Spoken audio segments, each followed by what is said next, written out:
Au nom du Père, et du Fils, et du Saint-Esprit. Amen. Mon Seigneur et mon Dieu, je crois fermement que tu es ici, que tu es ressuscité, que tu me vois et que tu m'entends. Je t'adore avec profonde révérence, je te demande le pardon de mes péchés, et la grâce de bien faire ce moment de prière. Marie, Saint Joseph et mon ange gardien, intercédez pour moi. Il y a une phrase de Jésus très étonnante dans l'évangile d'aujourd'hui. C'est la phrase d'exclamation « Ne me touche pas ». Noli me tangere en latin, c'est devenu une phrase célèbre « Cesse de me tenir », dit Jésus ressuscité à Marie-Madeleine qui était tellement heureuse de le voir vivant. Mais regardons en détail, les choses se sont déroulées progressivement. Marie-Madeleine est arrivée au tombeau de grand matin, ce sont encore les ténèbres, et elle s'aperçoit à tâtons que la pierre qui fermait l'entrée a été enlevée. Elle est prise de peur, elle n'ose pas entrer dans le tombeau, mais court trouver Pierre et Jean. Et ceux-là réagissent vite, et eux-mêmes courent à leur tour vers le tombeau. Il fait un peu plus jour. À l'intérieur, ils aperçoivent maintenant les linges posés à plat, ainsi que le suaire qui avait entouré la tête de Jésus, non pas posé avec les linges, mais roulé à part à sa place. Tiens, pourquoi ? Si on a volé le corps, comme elle dit, avec toutes les difficultés que ça comporte, pourquoi a-t-on pris le temps, la peine, d'arracher les linges, de rouler le suaire ? Jean dit, l'Évangile entra dans le tombeau, il vit et il crut. Et au verset suivant, sans doute qu'il fait jour, et Marie-Madeleine est à nouveau seule près du tombeau, tout en pleurs. Comme on nous le disait le jour de Pâques, dans les 10 minutes avec Jésus, elle a craqué émotionnellement. En pleurant, elle se penche vers le tombeau et aperçoit 2 anges vêtus de blanc, assis l'un à la tête et l'autre aux pieds, à l'endroit où avait reposé le corps de Jésus. Il lui demande, personnage inattendu, « Femme, pourquoi pleures-tu » Elle leur répond, « On a enlevé mon Seigneur, et je ne sais pas où on l'a déposé. » En disant ça, elle se rend compte que quelqu'un est présent derrière elle. Donc, non pas dans le sépulcre, mais à l'extérieur, côté jardin, et se retournant, elle aperçoit Jésus qui se tenait là, mais elle ne savait pas que c'était Jésus. Jésus lui dit, « Femme, pourquoi pleures-tu ? Qui cherches-tu » Le prenant pour le jardinier, elle lui répond, « Si c'est toi qui l'as emporté, dis-moi où tu l'as déposé, et moi j'irai le prendre. » Jésus lui dit alors, « Marie », en employant sans doute le ton de voix habituel quand il s'adressait à elle, et elle se rend compte, elle lui dit « Rabboni, maître ». Et Jésus reprend « Ne me retiens pas, ne me touche pas, car je ne suis pas encore monté vers le Père.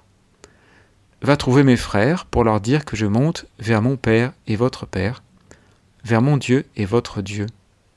Cesse de me tenir, ne me touche pas. » Cette expression nous surprend, surtout si on compare avec ce qui se passera quelques jours plus tard avec Thomas, l'apôtre incrédule.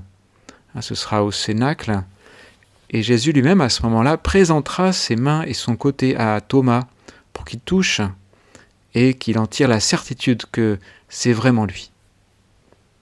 Alors pourquoi ? Pourquoi Thomas oui et Marie-Madeleine non ? Eh bien, en réalité, ces 2 épisodes ne sont pas en opposition. Au contraire, l'un aide à comprendre l'autre. Marie-Madeleine, peut-être, voulait avoir à nouveau son maître comme avant, considérant, peut-être, la croix comme un souvenir dramatique à oublier. Et Jésus ne peut pas accepter ça. Thomas, lui, il peut toucher Jésus, mais il touche les plaies. Et donc, Jésus ressuscité, mais il est définitivement marqué par la passion. Et il révèle par là sa divinité. Un seul Dieu pouvait ainsi vaincre la mort. Pour un homme, c'est impossible. Et donc, oui Seigneur, après ta résurrection, je ne peux pas avoir avec toi une relation qui soit purement humaine, comme avec un personnage historique. Pour te rencontrer, Seigneur, je ne peux pas revenir en arrière comme Marie-Madeleine aurait aimé, il faut aller de l'avant dans la foi. Ne me touche pas, dit Jésus à Marie, car je ne suis pas encore monté vers mon Père. Tu ne crois pas encore que je suis égal, coéternel, consubstantiel au Père. Ouais, ta vue maintenant s'arrête à l'homme, il faut aller plus loin. Oui, la relation avec Jésus ressuscité est une relation de foi. Je crois, Seigneur, que tu es Dieu. Tu n'es pas un fondateur dont on garde avec soin la mémoire, mais qui est mort et qui a des successeurs maintenant. Non, Seigneur, j'ai pleine confiance en toi, parce que tu es Dieu. Tu es le Seigneur de l'histoire, de mon histoire, qui est pleine de sens, et de l'histoire de toutes les personnes que je connais et de toute personne sur Terre. Dès les premiers temps de l'Église, donc même des chrétiens ont eu du mal à accepter la divinité de Jésus. En 2025, non pas si longtemps, on fêtera les 1700 ans du Concile de Nicée.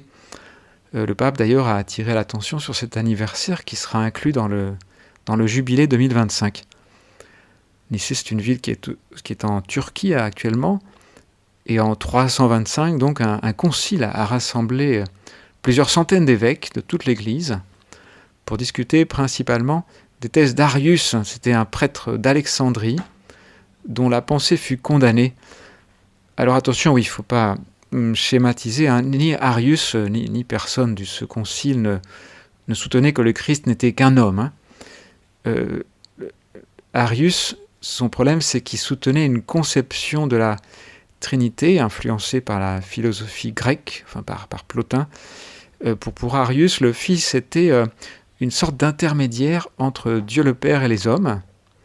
Il était une créature, supérieure aux anges, attention, hein, mais créée avant le monde. D'après Arius, Dieu le Fils, c'était la première créature du Père. Le Verbe de Dieu, oui, mais descendu du ciel pour prendre un corps humain. Et puis Arius pensait aussi que l'Esprit Saint était une créature du Fils.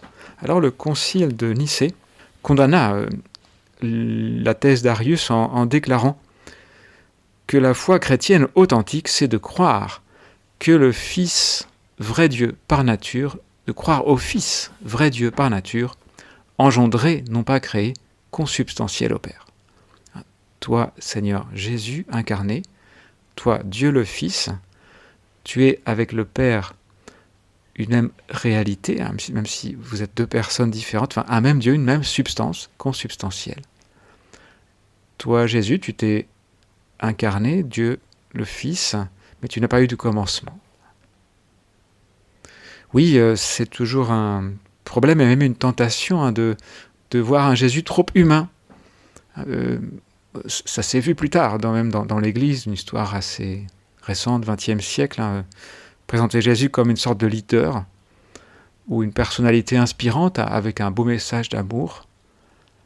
Et aujourd'hui, c'est possible d'en rester, et d'ailleurs, ça déçoit les gens, hein, à un christianisme un peu horizontal. Je vais faire du bien à mon prochain, je vais améliorer la société, mais sans beaucoup parler de Dieu. Et Seigneur, que je ne sois pas comme ça, et même pas dans ma vie, que je ne te demande pas simplement un peu d'aide, hein, pour mes devoirs, pour mes examens, ou que je ne te demande pas simplement des beaux sentiments ou du bien-être. Seigneur, que je te connaisse comme tu es, que je te reconnaisse comme Dieu, que je vois les choses comme elles sont en grand. Hein. Ce qu'avait vu le centurion, c'était un païen qui était de garde auprès de la croix. Il dit vraiment, celui-ci était fils de Dieu. Seigneur, que je te touche, notamment dans la communion, si j'ai la chance de communier prochainement, comme ces personnages d'évangile, comme cette femme qui avait la foi. C'était avant la mort, bien sûr, de Jésus, mais une femme qui était malade, qui s'était approchée par derrière et avait touché la frange du vêtement. Elle se disait en elle-même, si je parviens seulement à toucher son vêtement, je serai sauvée. Alors croyait-elle formellement à la divinité de Jésus? Peut-être pas, mais elle avait la vraie foi. Jésus, se retournant et la voyant, lui dit, « Confiance, ma fille, ta foi t'a sauvée. » Et alors même la femme fut sauvée. Alors, cette fête de Pâques, hein, qui se prolonge dans l'octave, que ce soit un nouveau départ. La passion, la mort et la résurrection de Jésus ont été un nouveau départ pour l'humanité. On dit de Jésus qu'il est le nouvel Adam, ça reprend. Et nous aussi, quand on a été baptisé, si c'est le cas, on est un nouvel homme, une nouvelle femme depuis le baptême. Mais chaque fête de Pâques peut nous rappeler ça et nous le faire revivre. Que cette fête de Pâques, Seigneur, soit aussi un nouveau départ dans ma vie spirituelle, dans ma vie tout court, et un nouveau pas dans ma foi en ta divinité. Je te remercie, mon Dieu, des bonnes résolutions, des actes d'amour et des inspirations que tu m'as communiquées dans cette méditation. Je te demande de m'aider à les mettre en pratique. Marie, Saint Joseph et mon ange gardien, intercédez pour moi.